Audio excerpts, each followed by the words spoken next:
Hey guys, Captain Figurine back with another video.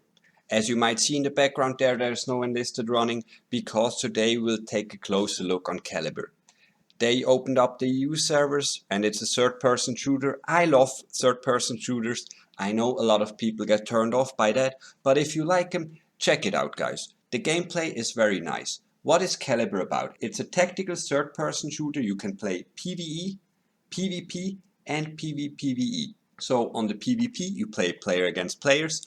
On PvE you have to do different operations, so they give you like 5-6 tasks, you have to do them one by another, and if you can complete the mission you get some extra rewards. On PvPVE you have to play against the enemy team on a map. You have to kill enemy squad mates, you have to kill enemy NPCs and so on. And who gains 2000 points first wins the game. Also a very funny game mode. The gunplay and I think the whole gameplay of Caliber so far feels really nice. You play all of these modes as a 4-stack, so you're 4 squad members, and we also have 4 different classes. We have Medic, Assault, Marksman and Supporter. The team contains one of each class, which I don't think is really good because it's hard for the queue times, but that's how it works right now. And I can tell you guys, the PvE content is quite challenging. So I really like that because for a tactical shooter, if you want to have some PvE content, you need to have some challenge there. And I just played the normal operations so far, and if you're level 11, you're gonna unlock some special operations there. So I maybe will cover them later if I unlock them. But so far I can tell you it's quite challenging if you don't communicate with your team a lot. So if you really want to go through these operations, go with a full stack of 4 members. As you know, this title, you might have seen it maybe a year ago on the wargaming.net client, so that's the publisher of World of Tanks, probably know that. But now they have moved away from wargaming.net and the C1 studio is now by themselves and try to publish that game and work on it. Because the monetization in the game right now, I think it's super messy, it's very confusing, and the game screams like pay to win, but it's not really pay to win. It's more like the classic pay to progress system we have, and some of the stuff in game is super annoying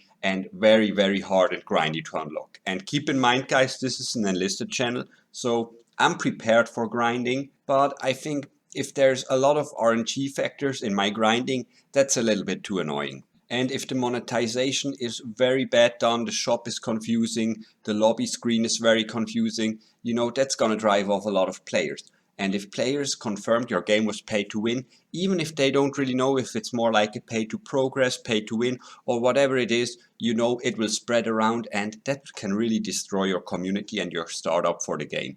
So I think right now they should really do something on the monetization, because we have a lot of different operators from different special units in that game. For example, we have the KSK, we have the SEALs, we have all the Spetsnaz and so on. And each of the soldiers comes with his unique weapon, his unique skill setup.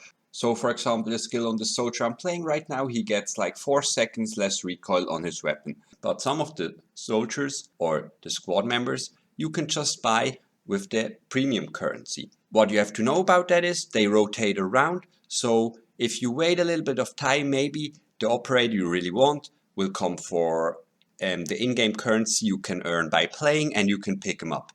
But you also will need that currency to upgrade your soldier. You will need resources you can drop from crates, but that's random, to upgrade your soldiers so they got better weapons, get maybe a grenade launcher, extra ammo, better armor and so on.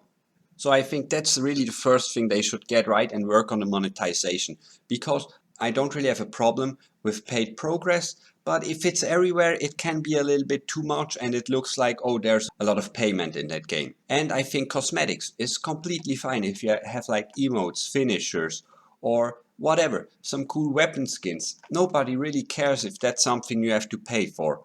But if it's, you know, really important stuff and people need to pay for, or let's say I need to grind for these resources and it takes me like 2 months to get the resources for one single operator, or another guy just can spend like 10 bucks and he gets the resources instantaneously. It just doesn't feel right, and it doesn't feel like my time that I invest into the game has like real value to the devs. Because let's say I enjoy the game you're playing, so why don't you like value my time I put into your game like seriously? So that's what I think.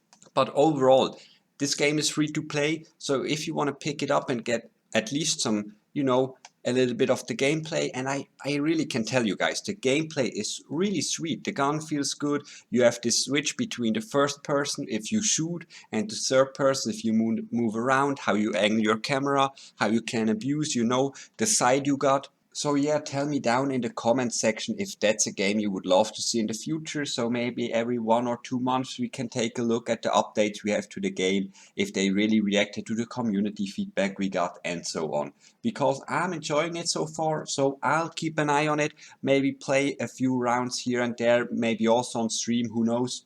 But of course, mainly we will stick to Enlisted as we always do. I hope this video was useful to you guys. If you want to download the game and test it out by yourself, I will put the link to the homepage down in the comment section.